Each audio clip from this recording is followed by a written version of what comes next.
Welcome to From the Ashes, the Dungeon Crawler Network podcast all about Ashes of Creation by Intrepid Studios.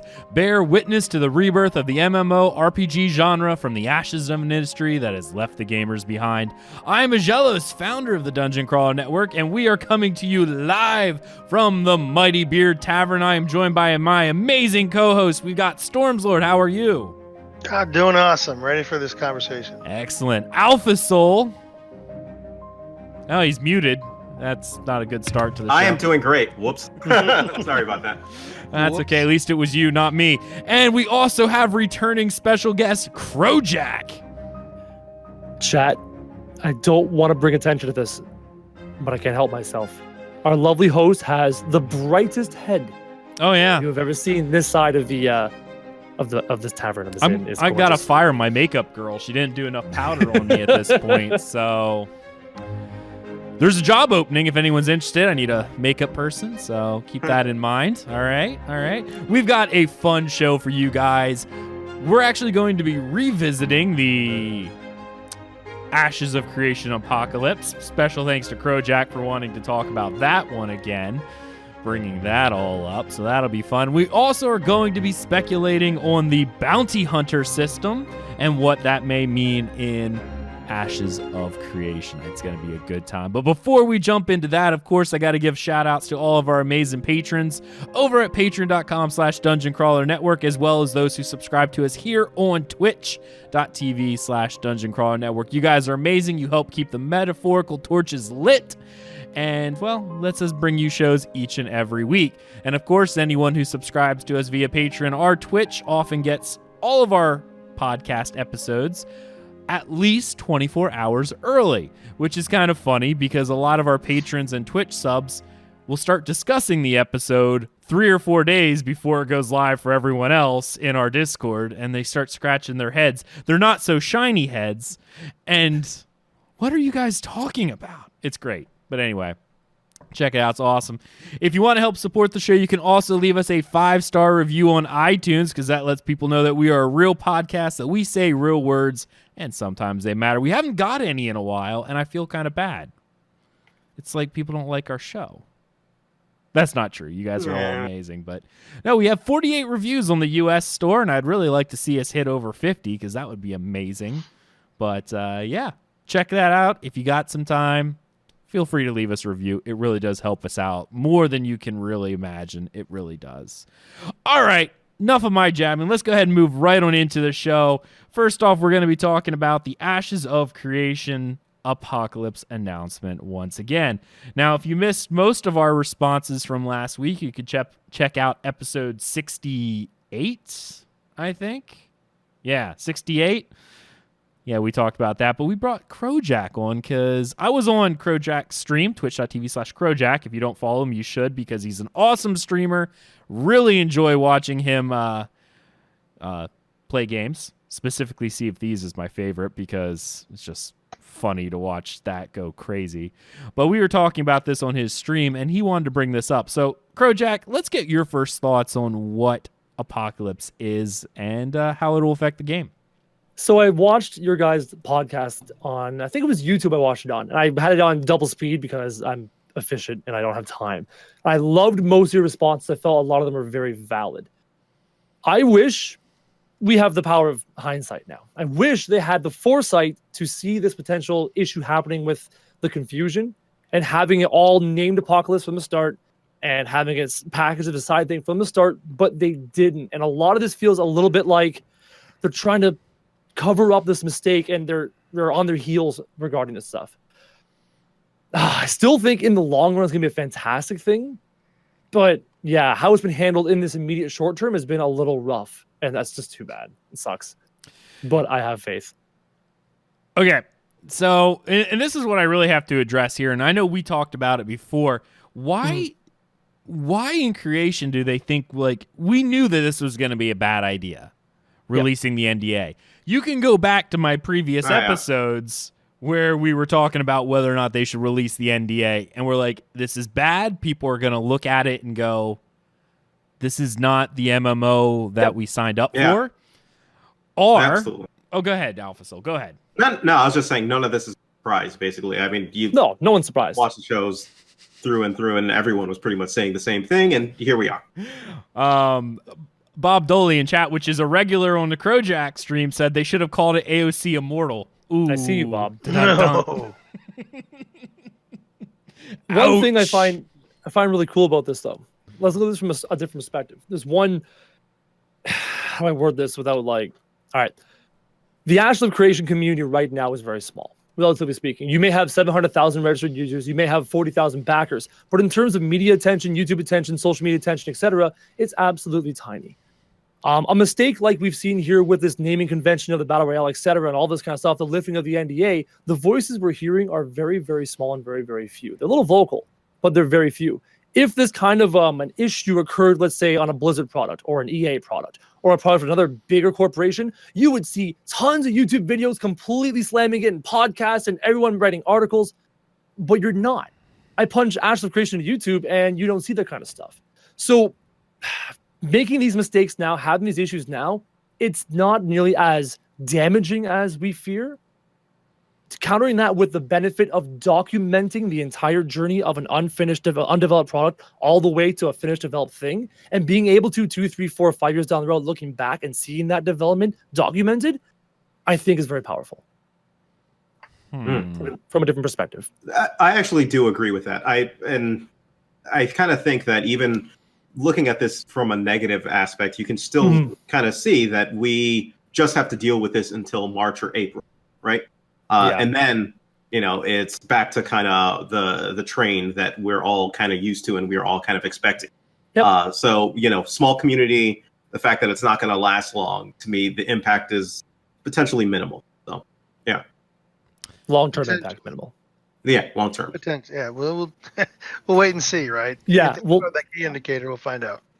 Yep, absolutely. And that's pretty much all I wanted to say on that topic. See, because you guys covered it beautifully last week. If those in the chat, go and check out last week's podcast. They did a great job covering that. Oh, thank you. No, I sort of have still an issue with it because I don't see where you get off with the idea of saying that we only have to deal with this until April. Yeah, I know we're going to get new stuff, but this is going to be a free-to-play title going forward. And actually, it's funny you mention that because if you look on any of the news sites, like just for fun, go to Massively OP and just search for Ashes of Creation news. Okay?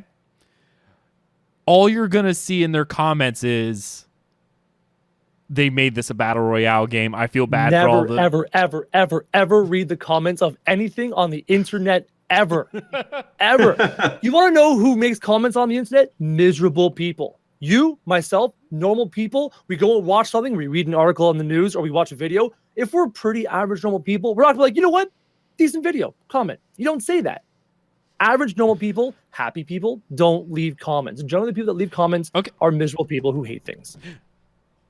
How many MMO players are happy right now? That's a fantastic question. How many MMO players are happy right now? Not that many, I don't think. How many MMO players are literally sitting there looking at other games and commenting because they have no MMO to play because the genre just sucks at this point? You actually do make a very valid point there. I've already talked about to my audience that I feel there's some white space in the MMO space right now. There's opportunity there. Right, there's a lot of veterans in the space who are a little cynical and a little jaded on the space, and they're looking, like you said, for that next thing. So you're right, there is an opportunity there, and maybe this battle royale start, this apocalypse start, could turn some of them away. The question is that a small portion, a medium portion, a large portion? How big? How many? Is it permanent? Can they cycle back in a year and say, hey, here's some MMO footage, I've changed my mind? Is that possible? We won't know until 2 years from now. We look back and go, I don't know if that was a good idea. Right. But how many people is he going to bring in? Is what I'm. That is also a great question. How much to drive away? Because there's a much larger audience for games that aren't MMOs. That's true. If we could bring them in, that would be a decent. If it works, that's great. But again, we have to see if they keep up with what they say they're doing. Do we have another example in this space of MMO where this is been attempted, or maybe not even in the MMO space, try a different space where they've tried to bring in other genres? Do you have any examples to draw relations off of or to draw any information off of? I can't think of anything right now. No, Where I they can't. really went out of genre to try and bring something in. I don't think it's a good parallel. No, I Maybe mean, what Blizzard's trying to do with Diablo and mobile. We won't go there. yeah, that worked out real well Yeah. for him, didn't it? Not Yeah. a good reaction, no. Yeah, well, no, here's a perfect example. Star Citizen and their Squadron 42. That's their sort of out of universe separate. The only problem with that is there's scope creep and their other issues non-related to yeah. that are just ruining everything. No, okay. Scope creep. I wouldn't even call it scope creep. It's scope like powerhouse is what it was. Yeah. Taking what they're doing, though, do you not call making a spin-off of their game just randomly to fix a naming problem scope creep? I do. Because you Depends are on how much handled it development time correctly. and resources. Depends. Yeah, Well, no, so right. yeah, I'm kind of with Storms here. I'm literally like halfway down the middle on this one, whether or not it's scope creep or not.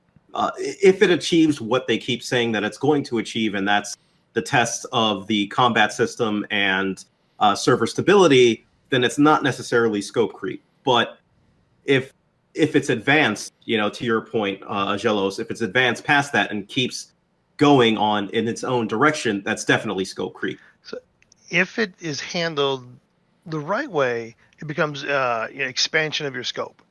If it's handled the wrong way, where it starts siphoning resources, then it's scope creep. It's going to really depend how they handle that. And their expansion from 20 people to 120 people or whatever it was, that is good and bad. So we're going to still just wait a little bit until we start seeing what and if they make the key indicators they put forward. If deadlines are pushed back months, right? If Alpha 2 is pushed back to quarter 4, if release is pushed That's a back to problem. quarter 2, that's a problem. But they've Yep. already If they can hire enough said. staff, Well, yeah. Oh, yeah. They only need more staff in here. That's a bigger issue.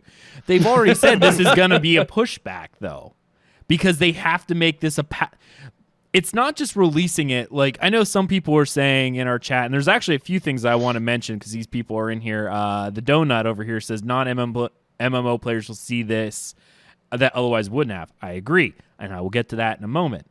But they've already said they need to make this a full product in and of itself as part of the Ashes of Creation franchise.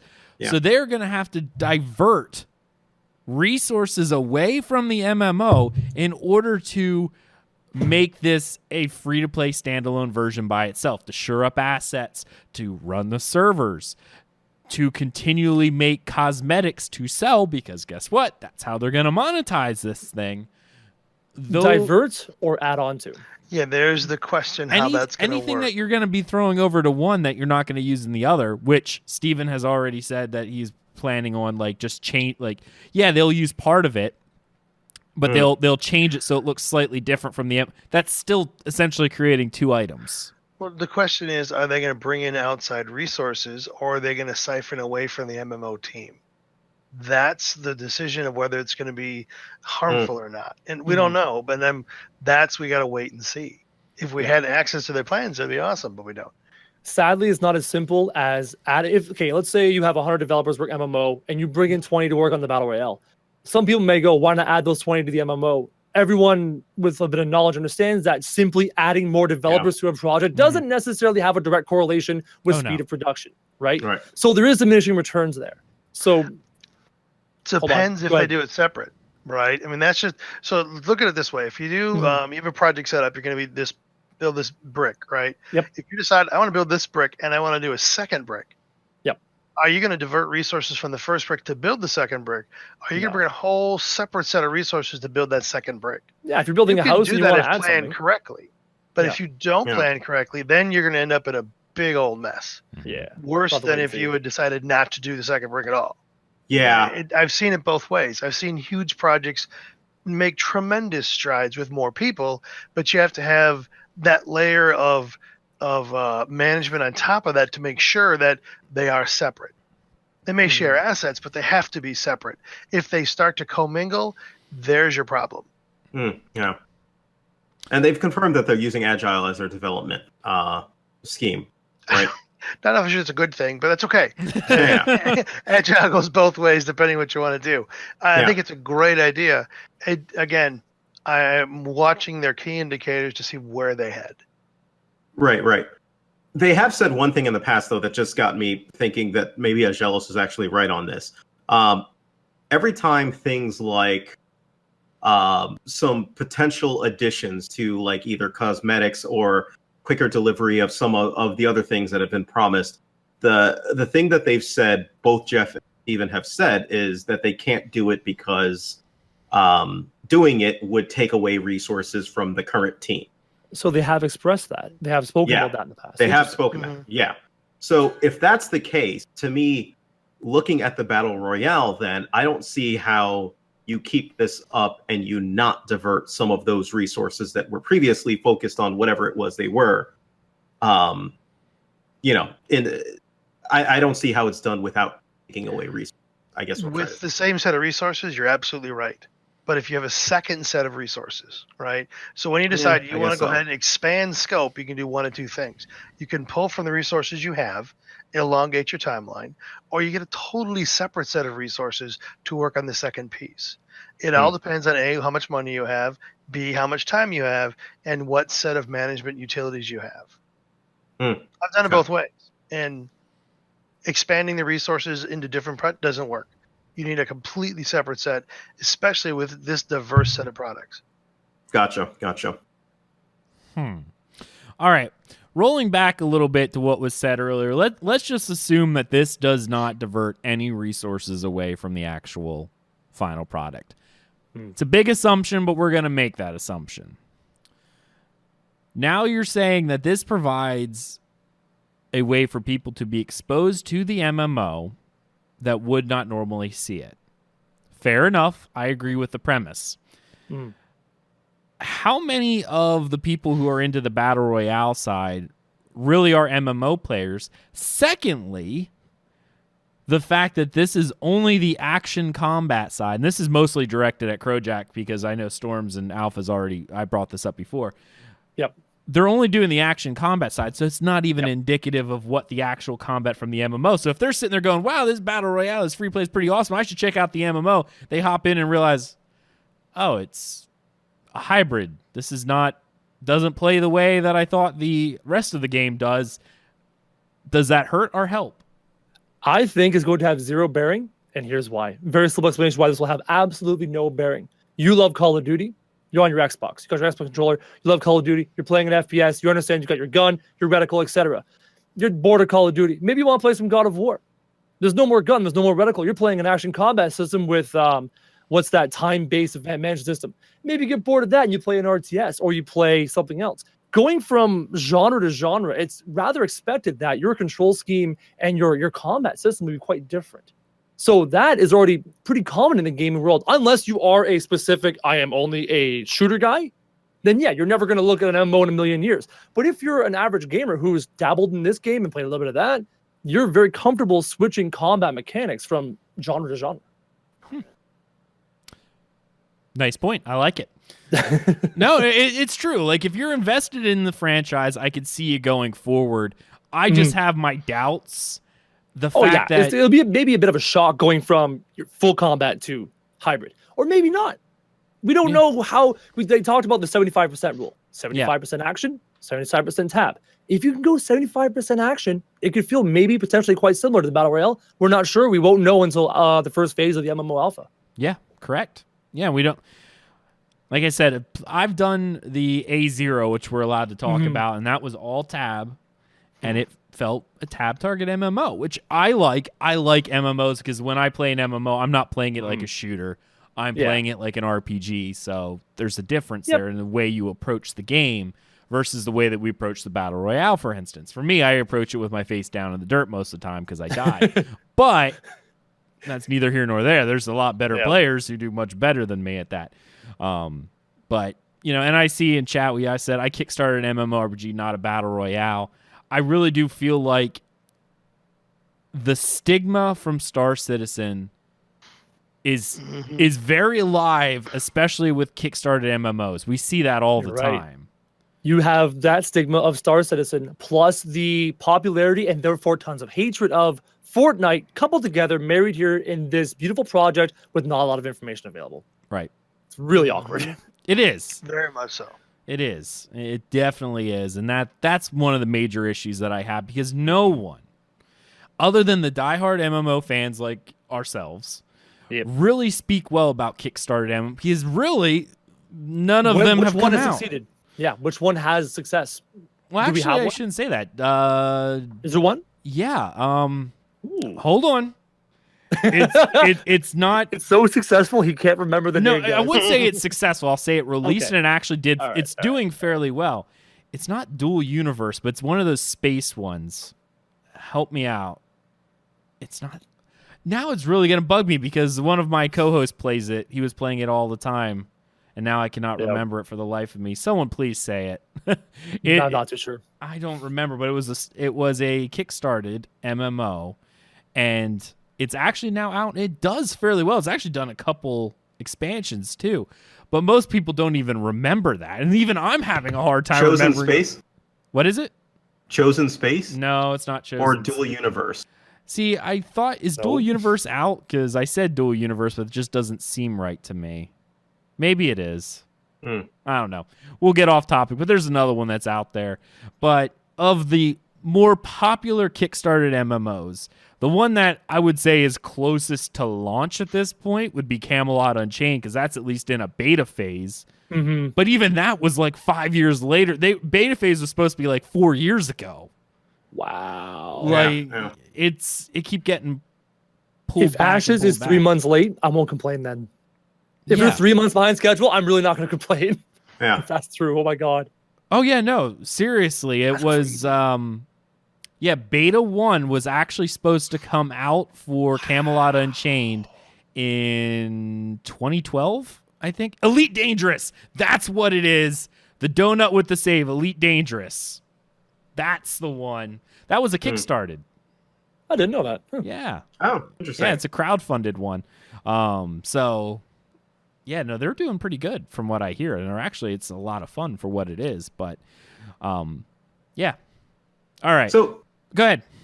I have an interesting question, actually, just real quick.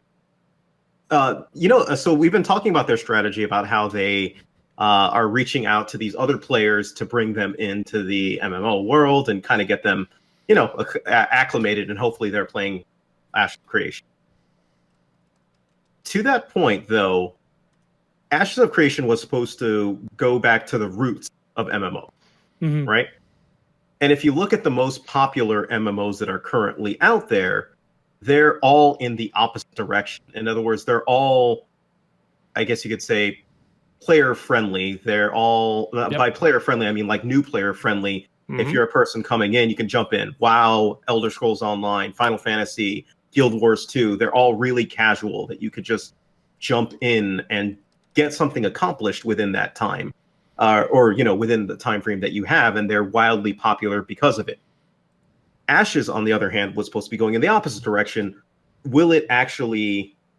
I don't think it will appeal like they're thinking it's going to appeal, if it's going to match what they're saying it's going to be, one of these old school MMOs.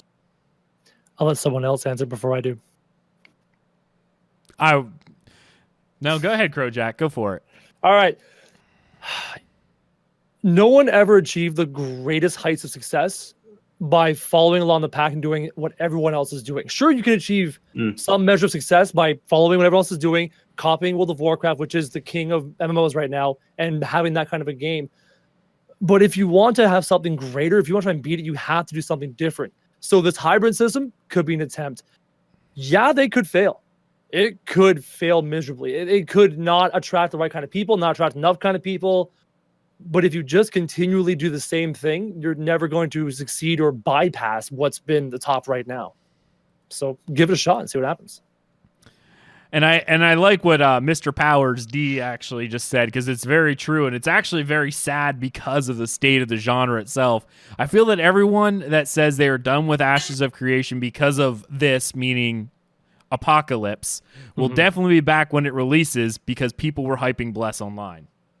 Yeah. Very true. That's absolutely true. Oh, I believe that's true. Yeah. Yeah. Just because, I mean, However, how many people have already written off Star Citizen, but the day it releases, they'll go out and buy it? 100%. Even people who weren't backing it, they'll see the finished product or the close to finished product, and they'll give it a shot. Right. All right. Well, I think we beat that to death. Let's go ahead and move on to the next thing, which is the bounty hunter discussion. We are going to talk about bounty hunters within Ashes of Creation. A little bit of a... I guess we'll a forward here. We'll set up the stage for what we know about bounty hunters. There's not a whole lot we know other than that the bounty hunter system is supposed to be in place to combat the idea of corrupted players, and they'll be able to track corrupted players based on their progression within the system on the map. All right? And bounty hunter being the job that it is, corrupted players will be able to actually kill bounty hunters without accruing more corruption. So that's kind of neat. Something that I didn't even realize, and I brought this up on Crojack's stream, and I think I kind of blew him out of the water at the same time. You can only acquire a bounty hunter title via a quest that's only available to citizens within military nodes. Stage 4 military nodes, which is the city stage. Yeah. I did not know that. And for those of you who want a little bit further clarification, you're a bounty hunter because you're hunting out corrupted players, and corrupted players are players who gank non-combatant players for no reason. You're griefers. If you're sitting there and you're farming away and you're not flagged for PvP and somebody comes and ganks you, they're corrupted. And bounty hunters are there to dissuade people from ganking and doing such terrible things.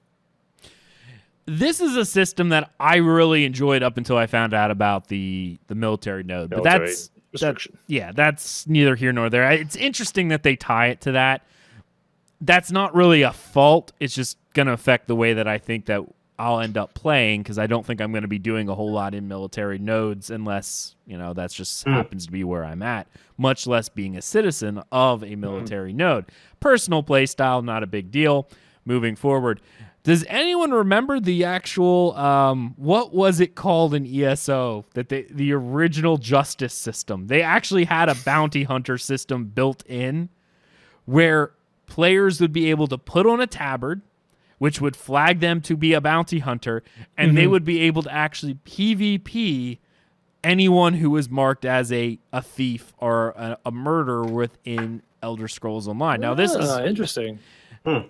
They got rid of that system. They axed that. They only kept the thieving and the murder of NPC part. They took away the actual PvP side of the entire system. I'm actually incredibly devastated by that, because that would have been really cool to have. Yeah. But they felt like it would have been too easy to what is the word I'm looking for? To abuse? Abuse, yeah. Because they were supposed to be able to get part of the bounty back for it. I'm curious what Ashes of Creation is going to do to try to avoid the abuse of the system. Two friends. Corrupted player runs around ganking all the lobbies because he can.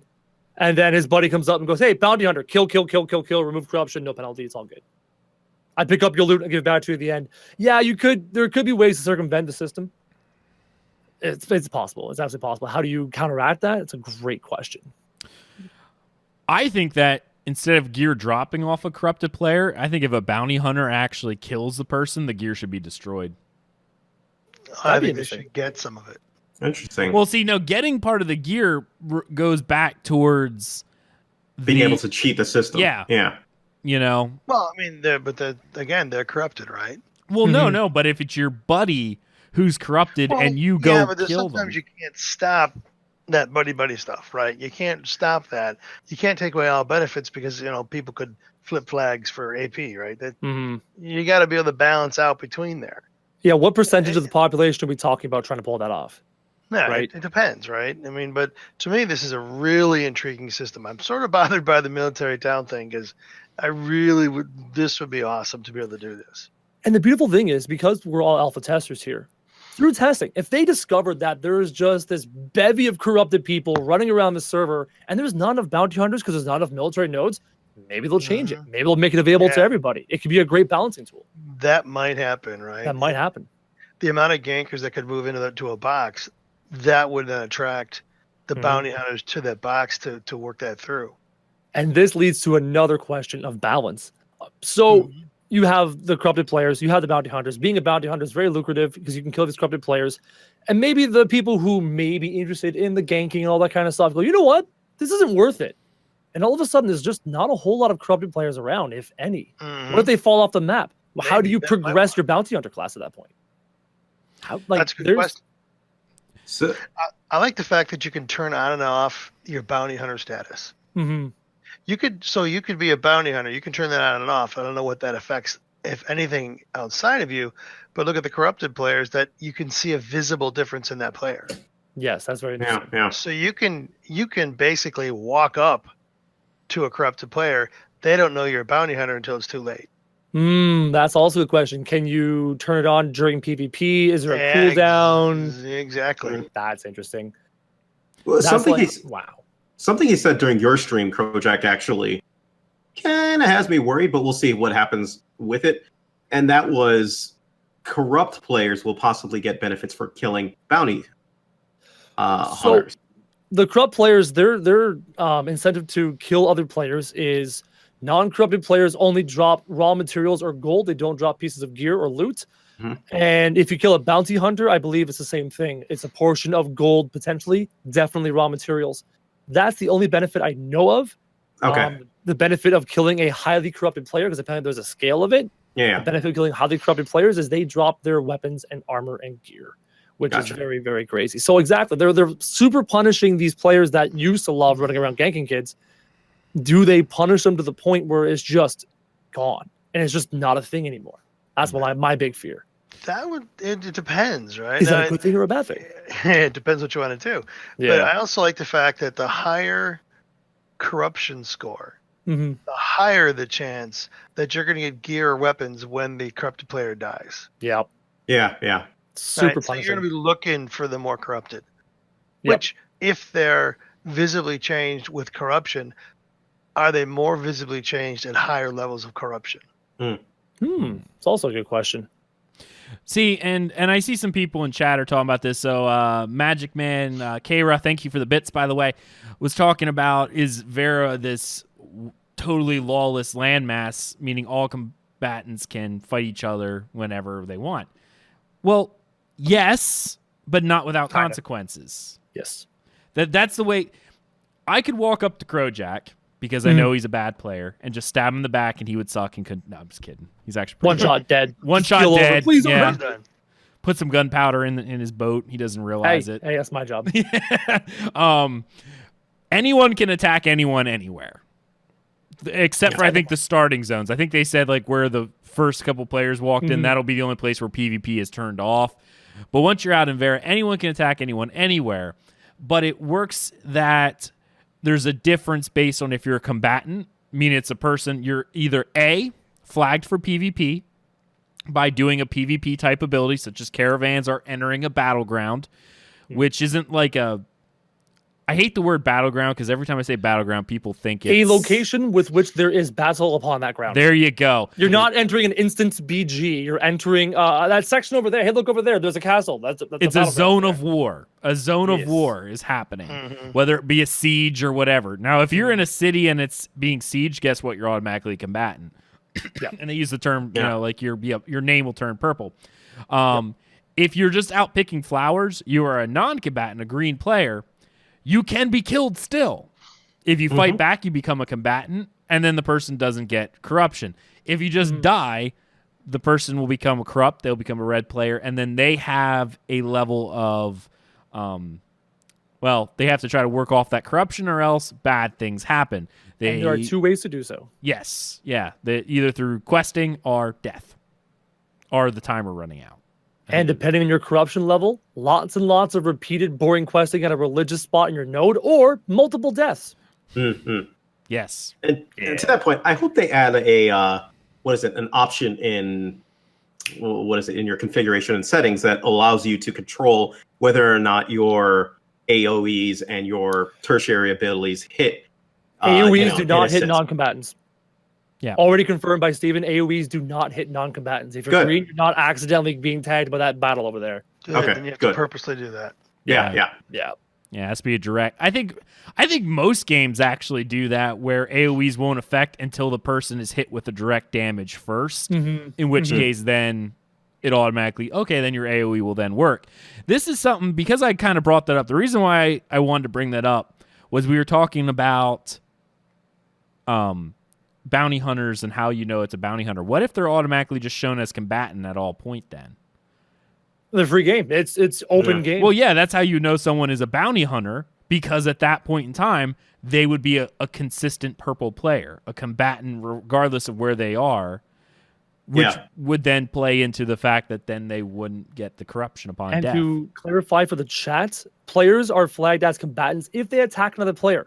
If the attacked player fights back, they're also flagged as combatants. There you go. Yeah. You cannot defend yourself. If you don't defend yourself, you die. You only drop a little bit of stuff because you're non-combatant, and your opponent is flagged corrupted. If you fight back, you're both combatants and you fight to the death.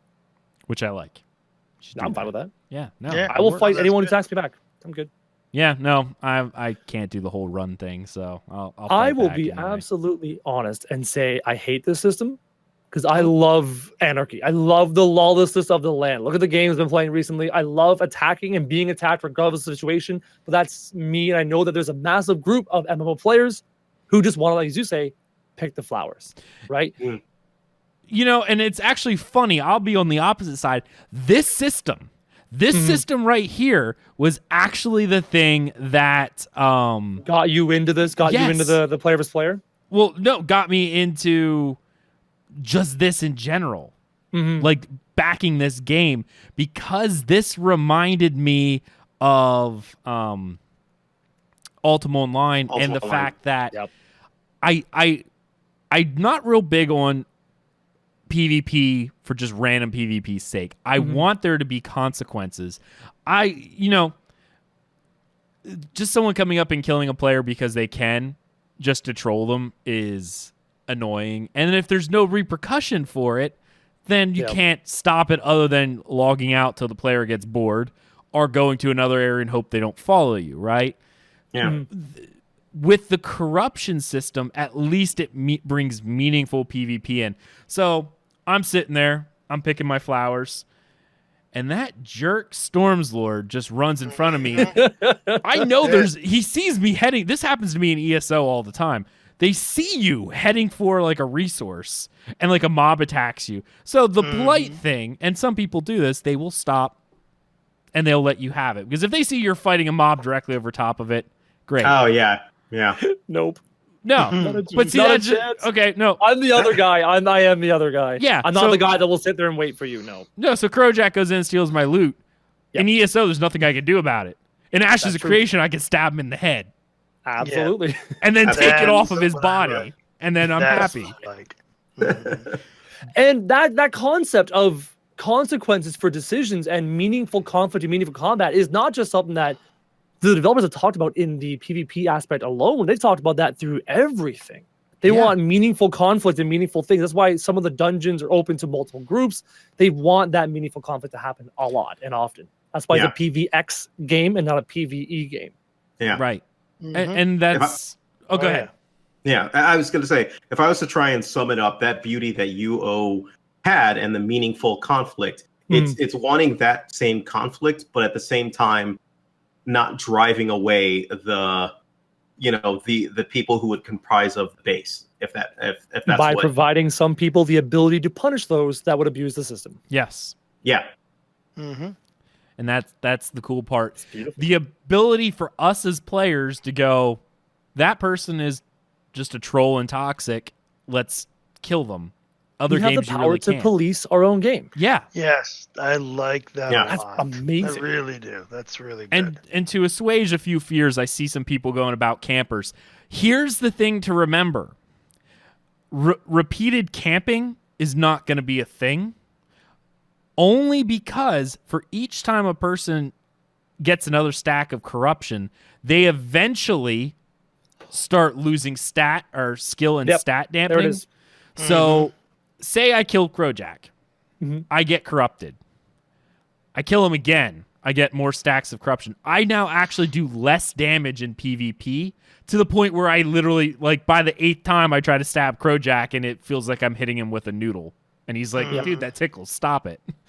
Because until I remove that corruption, it's to prevent people from just, like you said, spawn camping. Because eventually the corruption score gets so high that the person literally cannot attack in PvP anymore. They just become ineffective at combat. Because they still function corrupt. in PvE though. They can still kill mobs and still raid or whatever. But yeah, in PvP they become practically useless. Corruption does reduce your damage in PvP only, and we don't know how much that happens. I highly doubt after the first couple kills it's going to do anything. It's going to be after repeated kills without you working it off that it's going to go, okay, I have a feeling, let's just say it's from 1 to 10. Up until corruption level 5, all corruption level 1, they'll have a scaling section. And this is just me theorizing here. And this works for bounty hunter system too. So from 1 to 5, it just depends on how much gear is going to drop off of you. If you're corruption level 1, the chances of you dropping gear probably aren't that great, right? Because they said it's a higher chance of dropping gear the higher the corruption score. By 5, it's like 100% chance you're going to drop at least one piece of gear. Now, from 6 to 10, that's when you start getting the damage reduction, because it's like, all right, if you haven't worked it off by now, you already have a 100% chance to drop something. You're now also going to, each spot, you're losing 20% combat effectiveness up until rank 10, where you're just useless. And the more we talk about this, the more it seems just how punishing this corruption system is against gankers. It is so discouraging to anybody who even like dreams of running around starting zones killing lobies. It's just like, this is not the game for them. Good luck. No, it doesn't seem that way. And that changes, but it's really a good system, I think, as laid out. But can I pay to clear corruption? I wonder. Not they within... Said they repeatable requests. Yeah. Dying. Yeah. I wonder if they'll eventually making a donation to the church. You want to drop massive money? Go for it. I think they might make a donation to the church as part of it. Yeah, that makes sense. Yeah. I wonder. I could see it being in game. Steven, and I'm assuming Bob is making reference to pay to win aspects. I highly doubt that Steven will ever put anything that reduces your corruption. I do believe that there may be a money sink at some point where you go up to the church and the church is like, well, my son, you've sinned. But if you make this donation, we will absolve 100 gold per level of corruption, just picking a number, right? Just a gold sink gets out of the system. Yeah. I'm pretty sure the Roman Catholic Church did that at one point, and that's where we got maybe the religious note offers that. Yeah. There's some we're gonna see Martin Luther, a character named Martin Luther, sitting out there protesting in the selling of corruption indulgences is wrong. There you go. Yeah, just want some religious pardons, please. Okay, thanks. How much? Awesome. I want the Catholic kid up in here so I can rage Crowjack. Yeah. A little bit of early church history for people. What's up? I'm kind of wondering how prevalent it will be, because this is a system in itself, but fighting city-states or node states one another, all of that kind of goes out the window. You're all fair game, right? Yep, absolutely. So, if you're fighting with a node, I guess it's something that you don't worry about. Nope. Even the caravan system, if you happen to accidentally wander too close to a caravan, a UI element will pop up and say, you are near a caravan. Do you wish to defend the caravan, attack the caravan, or ignore it? So which means you can either willingly attack or defend it and flag yourself, or ignore it and stay unflagged. Now here's a question. And this one's kind of fun, and I know we're talking about bounty hunters, but this kind of leads up to it because anything will be corruption-wise. I wonder how much time, how much leeway you have for that. How many people are going to sit there and say, ignore the caravan until it looks like okay, we can beat that person, and then they accept in. Yeah. Do you walk close to caravan? Ignore. Walk a little bit closer. Ignore. Walk a little bit closer. Ignore. I'm just going to keep doing that until my 100 people show up, and then I'm okay, Yeah. Well, I do like it. Yeah. It opens up the possibility of things like bandits or pay this toll if you want to pass or something like that. There's possibilities. I I really think that choice should really be a one-time choice. 100%. Like, if you ignore, guess what? You can't do anything You're not with allowed. that caravan. Yeah. Yeah. Because you shouldn't be given the opportunity to wait until, I'm not going to attack yet because I'm outnumbered. I'll just wait. This is not the opportune time. I'll hit ignore, call out my guildies. We'll ride over there to that mountain pass. We'll ambush you there. Yeah. In reality, you should be watching them from safe enough distance, but I shouldn't be able to run in the center, jump up and down while you're leading this caravan, spamming my AoEs so everyone can see us a mile away.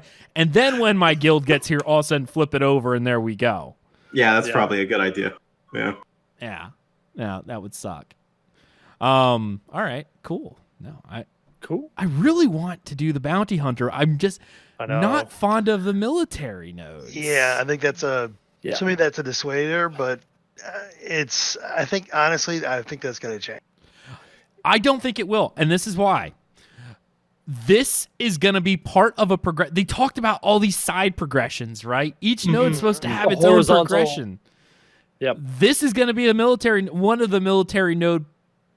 Yeah, if you take this from them, what's special about being a military node now?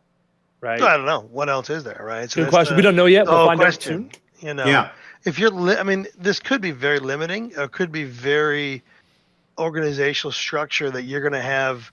Then the military become not only guarding everything and go, we'll pay us whatever, we'll guard your stuff, but also they're going to go out and they're going to start roaming, bounty hunters. They flick in, flick off as they want to get somebody. I hope it's not as simple as flick in, flick off. I hope not. I hope you have to make a decision and there's a duration, and or there could be a cooldown. Well, that would be neat. Here's something. If you're watching. We talked about the durations of things. World of Warcraft did this with its war mode that you can now go to. You could only turn it off and on within a capital city.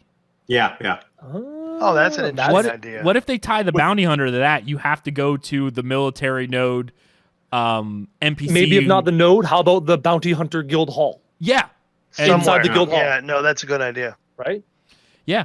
And I think that would prevent people from turning off bounty hunter until they see someone corrupted, because you can visually see it, and then flipping it on and attacking them right away. And with no fast travel, no ability to teleport back to your home node quickly, you can't be out in the world and say, oh, there's a corrupted player, teleport back, flag it, go after them. You can't do that. You have to ride all the way back to your node, ride all the way back out there. Because you're military, you're not scientific, you're not going to have that fast travel.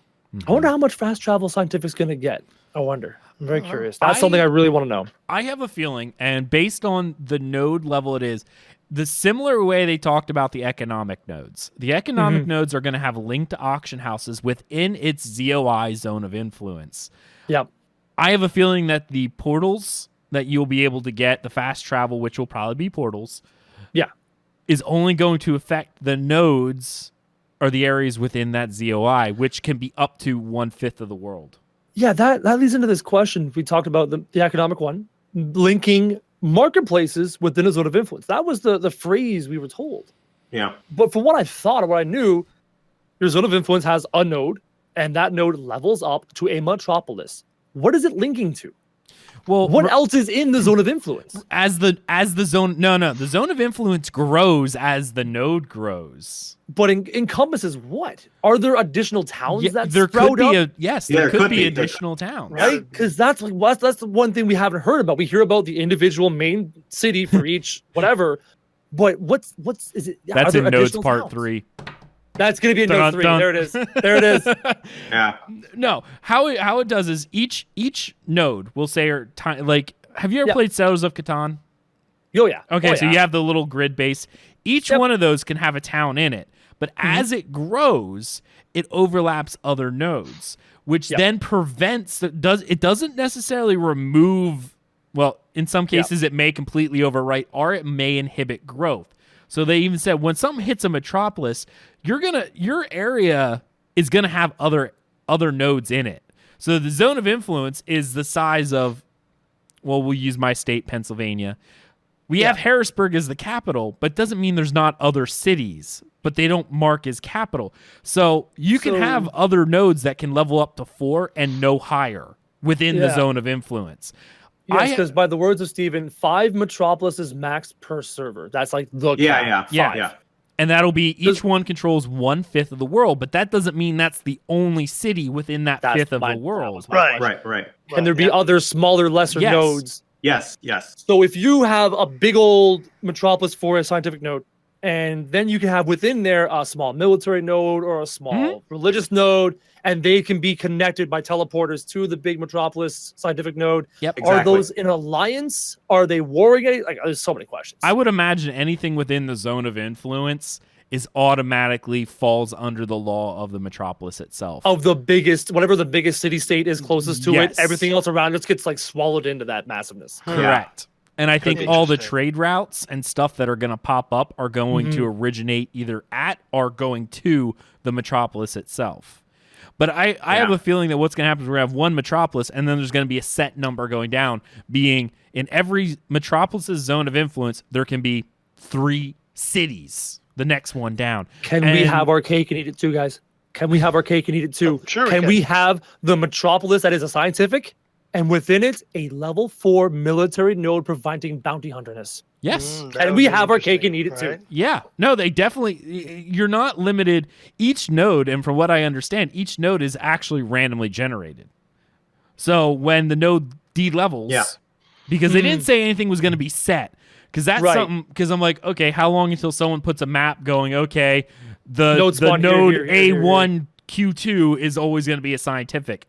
From what I understand, when the node first levels up from 0 to 1, it randomly is assigned one of the 4. I So- thought the type of node was based off of the actions within the node, the leveling actions within the node. Interesting. No. I wonder if it's- it's truly random or random based on other factors. I thought it was more Yeah. based off of how it's leveling up. What's leveling it up? That's what I Are thought. you doing a lot of well. monster killing? It's a military node. Are you doing a lot of economic trade and commerce? How are you going to do economic trading if there's no NPCs there to That sell? is a fantastic question. So when it's a town, are you doing a lot of trading with your? I don't know. Well, yeah, but what it is gets We need at nodes the 3. encampment stage. That's how they said when you hit level 0 to 1. The encampment stage is when it goes. Okay, the NPCs show that's- up, and if they're soldiers, it's a military node. If they're priests, it's a religious node. If it's scholars, it's a scientific. If it's merchants, it's a economic. I don't like it being random because what if I want one node and my guild's setting up here and I get a random one? What do? Raise my own guild to the ground, my You own node to could. the ground, and random roll the dice and try again? Well, technically you I don't could, like because that. remember, if it only takes a couple hours to get to rank 1, I guess. it's Yeah. not going to be much to siege it. But do I walk up to an NPC and go right click, raise node to ground? Like, Yeah, how do well- I ruin my own node? But see, that's Yeah. just it. Like, I know we talked about, people are probably going to be kind of specking out where they want to go in the alphas and betas and stuff like that. But the thing is, you may know where a node spawns, but you don't know what it's going to be. You could get there, and our guild, the DCN guild, Hands of Fate, could roll up. This is the node we want. We found this during beta. We like its location. Great. Pops a military node. Well, curses. Like, what do you do? So what's their purpose for making it random? Is it that they don't want all military nodes in the world because everyone chooses military, or what's the purpose of making it random, and why not allow somebody to actually just To choose prevent it? the sense to me. metagaming. Because here's the But- thing. What they'll do is they'll eventually figure out this is the best setup based on, okay, if you have a scientific node here, yes, you get fast travel in the center of the map so you can reach all the areas quicker. That's what you'll eventually start seeing are this node that's over here by this river eventually creates this port. It's the best economic node. That's what they're trying to stop is the metagaming of someone eventually having a map going, well, the best the best setup for each server is to have A1, an economic, B7, a military, whatever the setup will be. Because someone will eventually do that going, based on its location, this makes the best economic trading hub. Based on its location, this makes the best fast travel spot. From the top down, this company has been preaching players controlling the world and players influencing the world and the actions of the players deciding everything. But if they want to just take such an integral decision away from them and make it RNG, that seems backwards. Because raid progression is gated behind node progression, and randomized monster spawning is gated behind node progression. Everything is behind node progression, type of node, location of node. To randomize any of it just takes control out of the player's decision. I am a random explorer, and I'm venturing out in the world, and I find this lake attached to the ocean. I'm like, wow, I want to put a port here. How? Nope, not allowed. I have a religion one here now. No. How does that take the player, what's the word? The player agency out of it? It doesn't. Because I walk up to that ocean, I want a port to sell my wares, I want to build that there, and the dice are rolled, and I'm given a god praying place instead. Okay, no, that's fine. How does that take away player agency? It doesn't. Sometimes you walk into an area, I really want to build a port here, only to find out, oh guys, guess what? At low tide, nothing comes out. Like, that stuff happens. The player agency is then going, oh, sorry guys, this isn't as good of an area as I thought. Maybe we need to move on. But you can look into that, right? You can plan for that. You can check out all that stuff. You do. You plan for that by finding other node locations. Right. What bothers me is the randomness of when the node pops up. Right. That's the part I'm like, I mean, so again, random, right? It was totally, completely random. You could end up with scientific with 4 scientific mini nodes around it. Oof. Right. I mean, not often, but you could. No, it all it could happen. But you can also, and you also start having, if it's totally random, you also start having these migrations, if you will, because if one guild wants this particular node, they're going to go to that particular node, right? And they don't want to stay in that certain node. So it's kind of, it gets messy to me. It falls under the category of feels bad. Okay. It just feels bad for that to happen. Let me give you a little real world analogy here. There's a town where I live, close to where I live. I won't give the name of it. Back in about the 1800s, it was starting to boom because it was a coal mining town. Mm-hmm. Big boom. And by big boom, I mean a couple thousand people. It's fairly small. It is now a dying town. You want to know why? The mine dried up. Okay. Yep. Yeah. Okay. Sure. That stuff happens. That'd be great to have in the game. The people start moving to other locations where the work is, because when the mine, which was the main source of employment in the town, stopped hiring people because it's like, listen, we just don't have work for everyone. The town died because people moved on. The settlers walked out of that town, saw the coal mine, went, I want to build a coal mine here. But it turns into a school, and it turns into a playground and a water park and not a mine. That's what we're talking about in this game.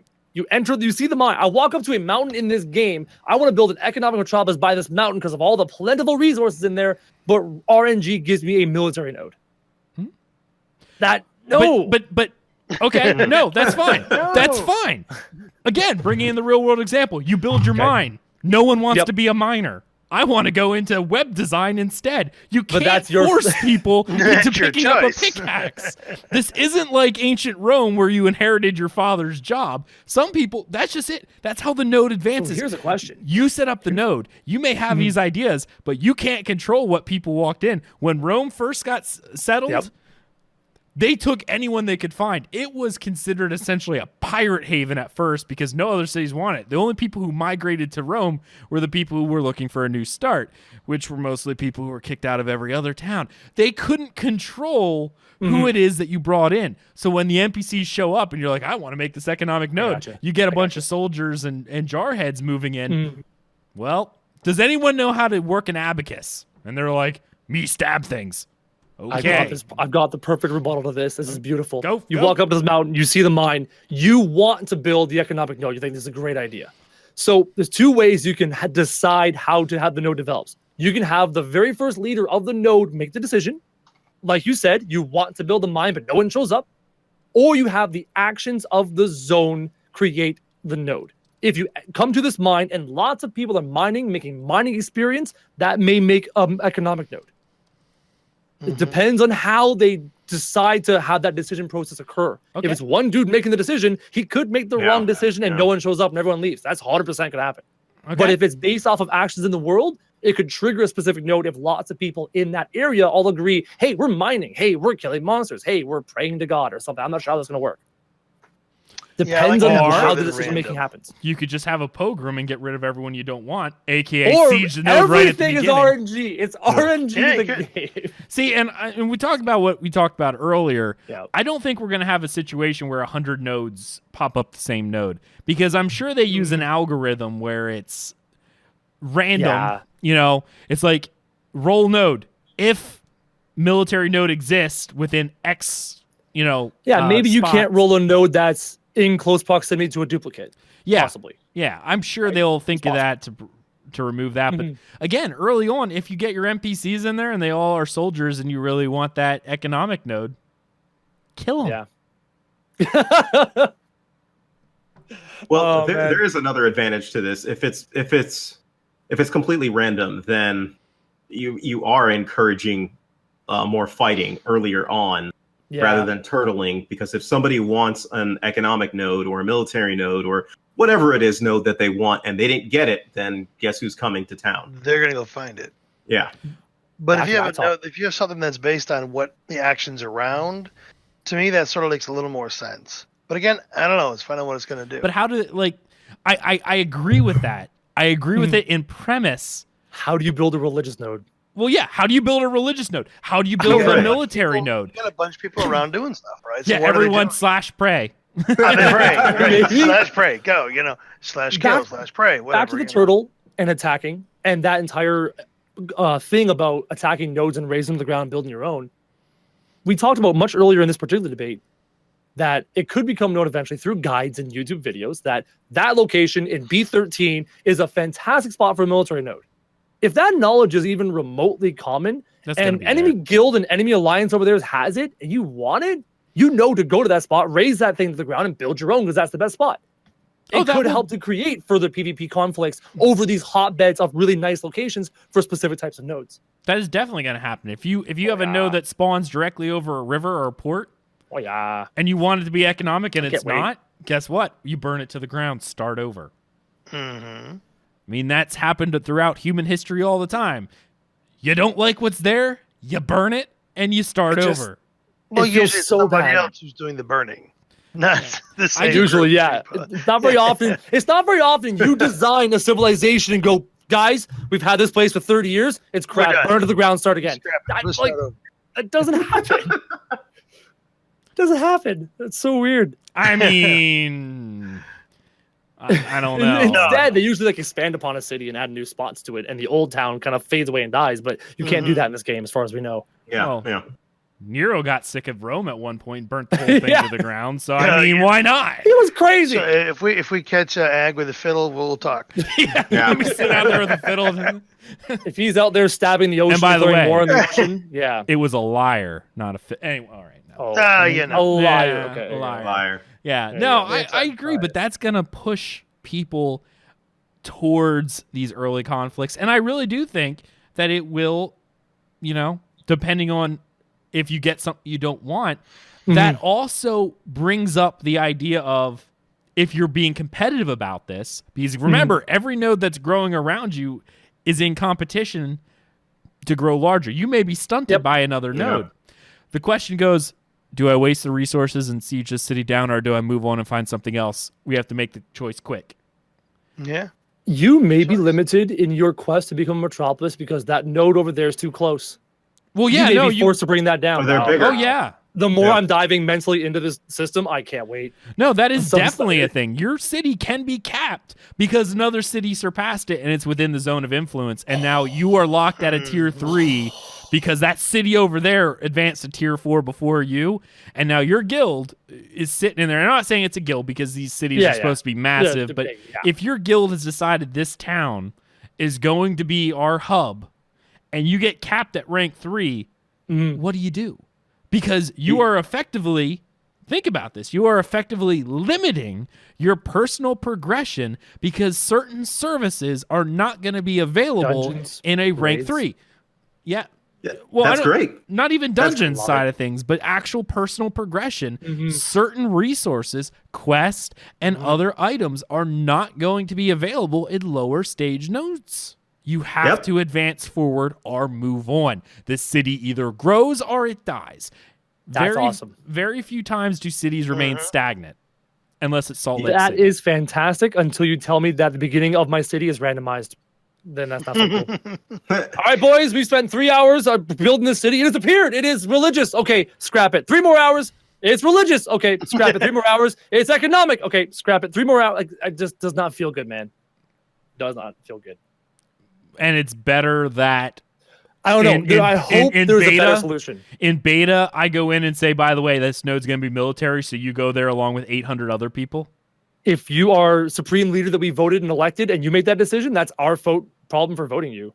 If that's the way they decide. I mean, I know they want to take the human element out of it in the fact that it's not going to be a player who picks an option and goes, yes, this is what our node's going to be. So therefore, it's going to be based off of actions in the node or randomized. And I don't know how they would do actions because how do you... Again, the praying just makes... How? Yeah, how do you do the religious nodes? I have no idea. Because remember, the node becomes...